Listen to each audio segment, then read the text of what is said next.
Hello students, lesson number 1 real numbers का top 10 most important question का question number second देख चुके हैं। अब हम क्वेश्चन नंबर थर्ड देख रहे हैं।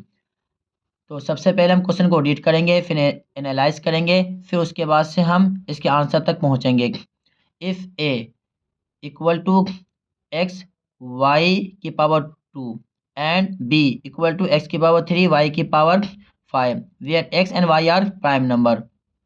एक्स और वाई क्या है? Prime number. देन हमें LCM इज, अब हमें ए और बी का क्या निकालना है? LCM निकालना है। ये क्वेश्चन गालिबन 2018 में आया हुआ है। इसके 4 ऑप्शन है, A B C D। अब हम इस क्वेश्चन को एनालाइज करते हैं। एनालाइज करने में हमें क्या दिया हुआ है?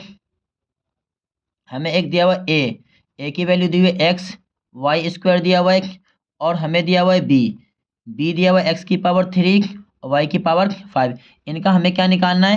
LCM निकालना है। LCM किसका निकालना है? हमें ए का निकालना है और बी का हमें निकालना है। LCM निकालने के लिए हमें क्या देखना होता है? LCM। इसके लिए अगर हम एक पॉइंट को ही ध्यान में रख ले, लार्जेस्ट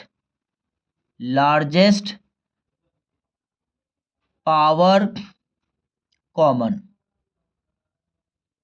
लार्जेस्ट पावर कॉमन, यानी इन दोनों के अंदर में सबसे बड़ी पावर किसकी है, और वो कॉमन भी होना चाहिए। कॉमन का मतलब होता है एक्स इसमें भी है, एक्स इसमें भी है। पावर का मतलब होता है एक्स की पावर यहाँ पे 1 है, यहाँ एक्स की पावर 3 है। अब लार्जेस्ट का क्या मतलब होता है? इन दोनों में जीत किसकी हो रही है? यहाँ पर 3 की जीत हो रही है। इसका मतलब हम पावर लार्जेस्ट को लेना है, कॉमन भी हो और पावर भी हो। तो पावर यहाँ पे कितना है? 3 है। अब इसके अंदर में अगर हम कॉमन को देखें तो वाई दोनों में क्या है? कॉमन है। पावर को देखें तो वाई की पावर 5 है, यहाँ वाई की पावर 2 है। लार्जेस्ट को अगर हम देखें तो लार्जेस्ट के अंदर में इन दोनों में वाई की पावर 5 की जीत हो रही है, तो वाई की पावर क्या है? 5। इसका मतलब एलसीएम निकालने के लिए 3 चीज़ों को देखना होता है, लार्जेस्ट, पावर और कॉमन। तो इस तरह से एक्स की पावर 3 वाई की पावर 5। अगर हम ऑप्शन पर अगर ध्यान दें तो ऑप्शन हमारे पास 4 है, ABCD। तो ABCD के अंदर में एक्स की पावर 3 और वाई की पावर 5, हमारा ऑप्शन नंबर बी क्या है? करेक्ट है।